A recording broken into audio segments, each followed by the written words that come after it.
En mai dernier, Versailles s'est déjà transformé le temps d'un week-end en ville d'équitation. La première édition du jumping avait lieu dans les grandes écuries du roi. 3 jours à guichet fermé, devant 2000 spectateurs environ.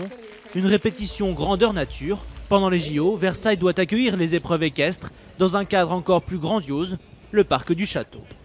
Autre lieu qui serait transformé pour les Jeux, le Grand Palais dans le centre de la capitale.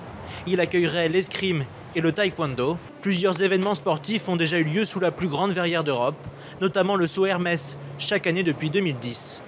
Les compétitions de beach volley auraient lieu au pied de la Tour Eiffel, sur le Champ de Mars, et celles de tir à l'arc sur l'esplanade des Invalides. 36 sites au total accueilleraient des épreuves olympiques. À Saint-Denis, la cité du cinéma, et notamment son immense nef centrale, serait transformée le temps des Jeux en restaurant du village olympique, ouvert 24 heures sur 24.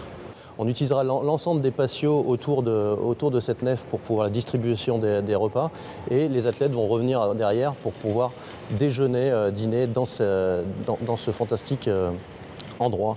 La cité du cinéma, un lieu central puisque tous les athlètes seraient logés dans les 500 mètres aux alentours.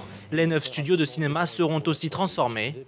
Donc on voit, c'est des espaces qui sont très intéressants pour nous, extrêmement hauts. Donc on peut pratiquer tout type de sport, large.